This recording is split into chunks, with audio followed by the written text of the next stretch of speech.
In today's episode, I'm basically going to cover the 5 other games that I play or that I've put some money into just to test around and experiment. I'm going to tell you guys right now, none of what I'm going to show you guys today has been sponsored. First on my list has to be Axes. So I think if you're in the NFT space, you must have heard about Axie Infinity. It shouldn't be very hard to understand why.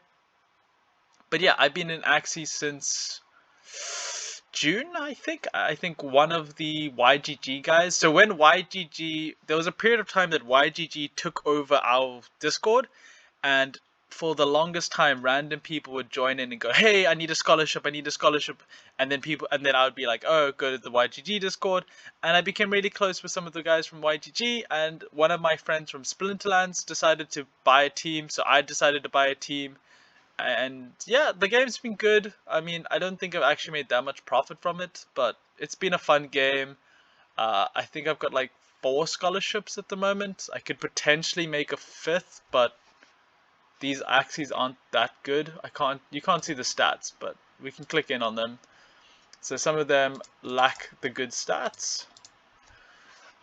So I haven't made another team, so this is just my team that plays. You can see that this was actually this one and this one were the 2 that were my first Axes ever. So yeah, they've got a special place in my team. But yeah, so Axie Infinity, I've been in since June, and then I pull out some cash. I breed because breeding's quite fun, but most of the times that I breed some inbreds, which is why you see the balloon on this one and the bird aqua on this one. And yeah, overall, I think the game is still viable. You definitely can't make the $20 a day that you used to make. It's dropped down to about, I don't know, 75 to 100 to $200 every 2 weeks. So it's dropped down a lot, but it's still a game. It definitely gets very boring very quick. I think, yeah, I would say play it. It's not a bad game, but if you can't swap out your team, if you have to play the same 3, the grind does get a bit long. So there's been times that there's days that I just play like 5 minutes a day, and I just do I just get the 50 SLP in arena. To be honest, I don't actually play that much anymore. I share an account with my girlfriend, so we'll both play one account together and just split the rewards. That way I only have to play 3 days a week, and she'll play 4 days a week, or I'll play 4 days a week, she'll play 3 days a week, depending on how our work schedules go. And there's just honestly some days that we just don't play. But for any scholar, it's still a game that you can make money. I've got a whole bunch of scholars that I help, and most of the time the scholars just want DEC or cards, so they get paid in Splinterlands assets, but they'll still play some Axie as a extra form of income. So definitely not the worst, definitely not the best. I think Splinterlands is much better for me now. A game that only recently became... a game that only recently was released. Well, this game's been out for a bit of this game's been out for a while, but it only released its minigame today, and that's Star Atlas on the Solana network. So this is one of those space exploration games.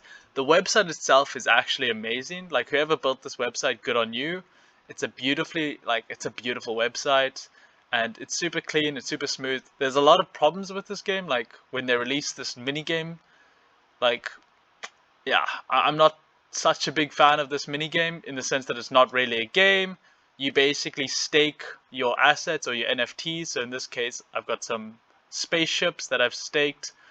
I didn't go too deep into this game. I bought like some of the cheapies, some like 2 uncommons and some common cheap ones, just in case I am missing out. But basically, the longer they staked, I get rewards. But at the same time, I can't just leave them AFK. I have to constantly come back and then just make sure that they have enough food, enough fuel, and enough ammunition, and then also to repair the ships. So it'll be quite interesting to see that if I leave it and the fleet goes to 0, do I lose the NFT? Does the ship explode? But yeah, no complaints. You guys can check more into this game if you think it's viable. Like I said, the game hasn't come out yet. they've just released this little mini game, which is a bad version of staking. On to the next game. So, is there anything else that I need to say? Like, so yeah, okay, so the one thing about this game that's quite interesting is that they're releasing their ships out slowly.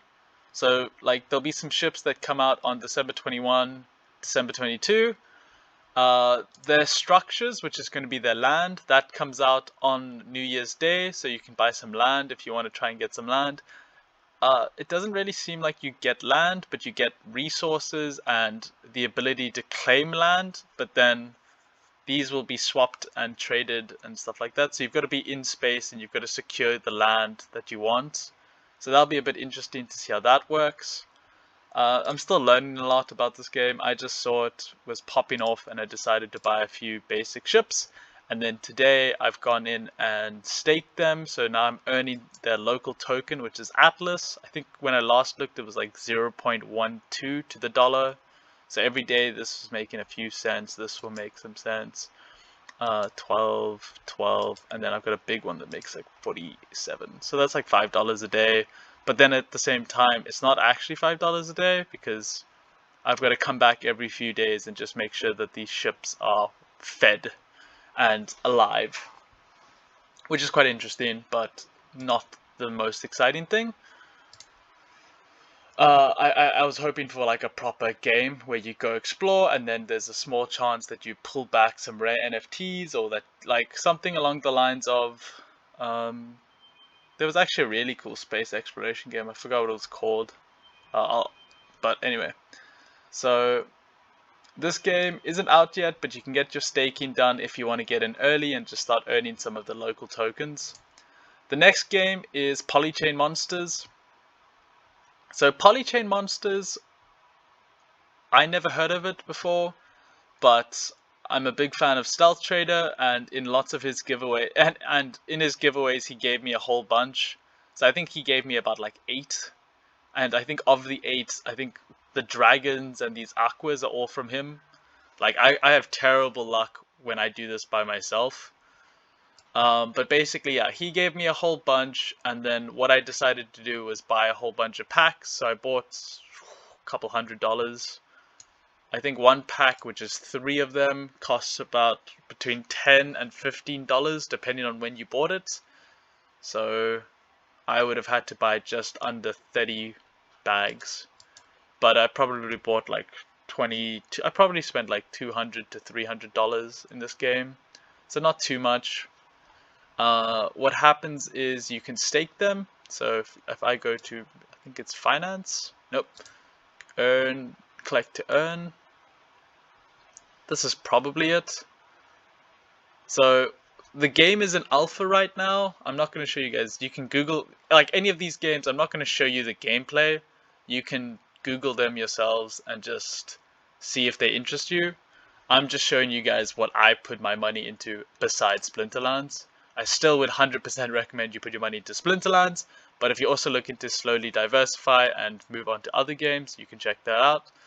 Okay, so there's update delays. Okay, but basically what happens is, in this game, all of your collection, depending on what like color they are and what horns they are and what monsters they are, you can stake them and get like you get equivalent of points, and then the more sets you make, so if you can complete a whole family of sheep, or a whole family of green, a whole family of yellow, or all the different horns on one sheep, you basically will get bonus points, and then these points reward you in, they give you the local token. So it's the same thing. It's basically the spaceship game where you stake your little monsters, your Polychain monsters, but the difference is you don't have to come back every 2 days to feed them. So while I wait for the game to come out, I'll just come back and I'll earn like maybe a few dollars a week or something like that. I don't earn a lot because I only put in $200, but if you put in a couple thousand, you'll make a couple of dollars while you wait, especially if you manage to finish the collections, which I can't really do. But like, for example, you'll be able to, yeah, sorry, it's in the collection page, which is restricted right now, but basically you get different colors and you get different breed, so you'll get a fairy or a uni fairy, you'll get a uni chick, a dragon, a turtle. So if you collect a lot of them, an aqua. So if you get all the different colors, you can get a collection. So the most common ones are sheep. So I've got like a red one, a green one, the yellow, the red. I probably have a blue. And then once you get enough of them, you get points, and then with the points, just by owning them, you get some cash back, which is rewarded in Paimon, which is their local token on Binance Smart Chain, and you can buy this. So yeah, I think I should actually tell you where you can buy this stuff. So for Axie Infinity, you would go onto your Binance. Just ask me in the comments down below or join my Discord. I'm more than happy to talk to you about any of this. But basically, if you want to get into Axie, there's so many different guides to do it. But I think the easiest would just be go onto Binance and then figure that out. Go Binance and then send AXS or SLP into the game if you want to do that way. If you want to use wrapped Ethereum, the best way would actually just to buy it on the Ronin platform. If not, just follow the game and figure out how to deposit Ronin. It's really not that hard. And then you can just go onto the marketplace and buy some Axies. As for a guide on what Axies to buy, don't listen to me. I only have mutts. I've got like 1 or 2 pures, but like I don't play the meta. I just build some teams and then let some other people play them so that they can earn some more DEC. Like, what's good right now? I don't know. For Star Atlas, this is on the Solana chain, so you'd basically need a Phantom wallet or you wouldn't use MetaMask or anything like that. So you use the Solana wallet, such as Phantom, and then you'd put in USD or Atlas token, which you can then swap on the equivalent of a pancake swap on something like Radium or Orca. Those are the 2 biggest places that I would use. So swap your whatever token, your Sol. So you'd probably send Sol from Binance or whatever exchange you have into a Phantom wallet, and then you swap it into USDC or into the local token Atlas, and then you can buy your spaceships on the marketplace here. Polychain Monsters, same thing, but because this is Binance Smart Chain, you would then use Binance Smart Chain, which is PancakeSwap. So you can use your MetaMask, put any token into the Binance Smart Chain wallet, and then swap it over to Paimon or Pmon in PancakeSwap, and then from there you can just go into packs, and then it would say you've got 1 Paimon, and then you can open a pack right here if you wanted to get into this game. Okay, so Moomora, I still have 4 packs. Let's open a pack. This is just for the boys, because everyone loves a good pack opening. Wow. See, this is just so good. Thank you. Okay. A rare, an uncommon, a rare, and a legendary. No, okay. So 1 uncommon, 2 rares, not too bad. Close. I bought a whole bunch as well with my girlfriend, so we're quite invested in this. This is a Pokemon type game. It's very similar to Splinterlands in terms of how the rarity works. Not the elements, but attack, HP, defense. There'll be different abilities, but in terms of like regular foil and gold foil, like very Splinterlands vibes. The team that's developing this game is from Splinterlands, so you've got the limited edition and the wild edition. So all these cards you see are limited editions. Oops, go away. So all these cards are limited edition, and then eventually it will be wild edition. So give this game a look. Go join their Discord. They've got an awesome, they do some really awesome stuff where they'll do things like they play this mini game where you can basically play their game, but instead of like online and in a game, it's on a Discord. So it's still just a manual version of the game, but they're still going to reward players that play the game by giving you cards for playing the manual games while you wait for their development. And then yeah, eventually you'll be able to breed, so you get males and females. It's going to be a cool game. At least I believed in it, so I put a couple $100 into this game to buy a few packs, and I'm still missing a few of the legendaries, but I got one of them, and then I've got and I've got 4 jellyfish, so I should be in a good position to breed most monsters. I've got at least 1 or 2. I'm missing a female bird, I realize, but that's okay. So after, and then also Moomora, it's on the Hive network, but it's also very similar to Splinterland, so it's also, you can get some of the cards on Wax, so they'll bridge between Wax and Hive, but at the moment it's all on Hive. So everything that you love about Splinterlands, you can love about this game. So there won't be there won't be transfer fees, and you don't have to pay ETH transfer fees, basically.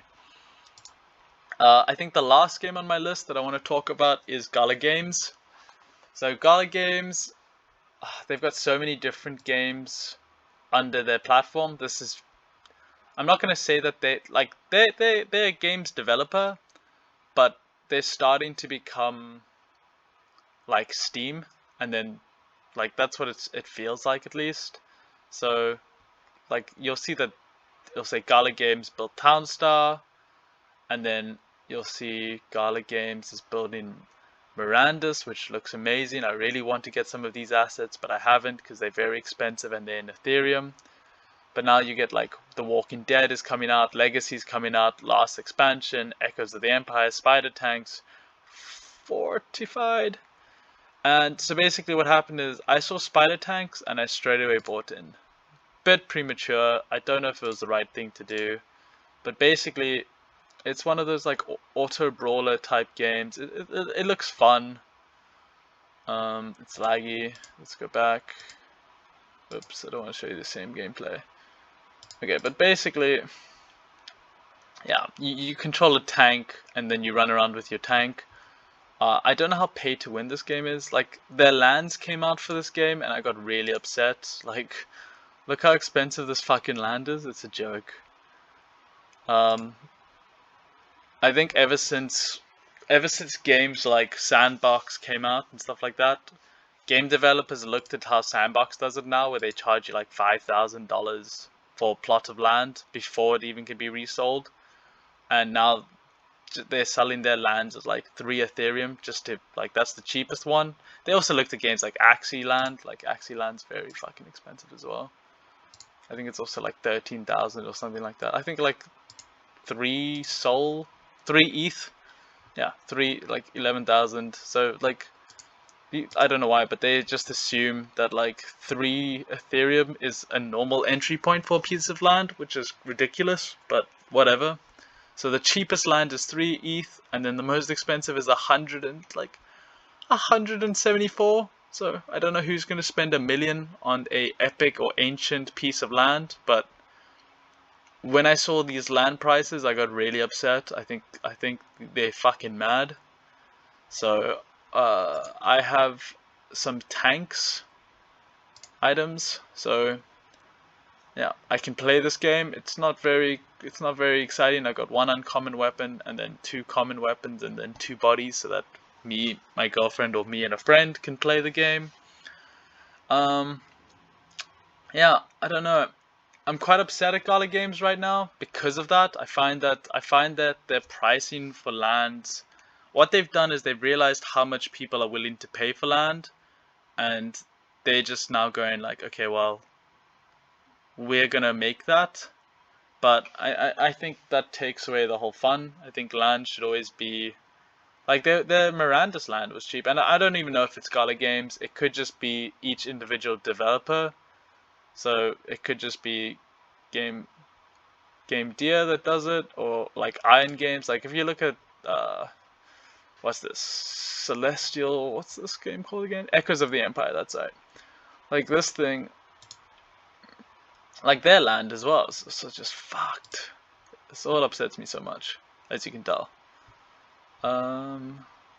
What's it called? So the celestial object, I think it's a celestial token. I think this is their land. Yeah, so this is their land. So cheapest land is 1.3 Ethereum, and then like rare is 3, epic is 9, and then legendary is 40. Like, I don't know the game, I don't even know if this game's out yet, but they're already charging you like the barrier to entry is like $4,000, $5,000 just to buy a piece of land, and yeah, I don't like that. I find that a bit ridiculous. Like, you're shooting everyone in the face. And then my last game that I put some money into was Crypto Mines. I did put some money in Crypto Mines. I joined the bandwagon. For those of you who don't follow, Crypto Mines is very similar to Crypto Blades. I wasn't in Crypto Blades, but I was in Crypto Mines. So Crypto Mines started off at like $20 down here, and then it slowly rose to $200. It went as high as $800, and then just it got the can. It was just not sustainable. No game's sustainable. Like, no game that does this is sustainable. Where you go from $17 to 800 and then you crash. Like, and they did that from roughly the 13th of October until the 1st of December. Like, they lasted, yeah, they lasted, maybe we can even say 4, maybe we talk here. So they lasted like 7 weeks. So you had 7 weeks, as long as you started before this point, or even up here, it doesn't matter, as long as you sold near the top, you made your profit, but you had 7 weeks to make your money before you died. And if you guys want to hear my story in Crypto Mines, you're more than welcome to, but this is just yeah, I'm not telling you guys to invest in Crypto Mines or the new game that's coming out. All I'm doing is just letting you know this does happen, and it's the reminder that you should never ever invest more than you're willing to lose. Yeah, I think this has actually gone too long. I'm sorry about that. So if you guys have any games that you'd recommend I look into, let me know.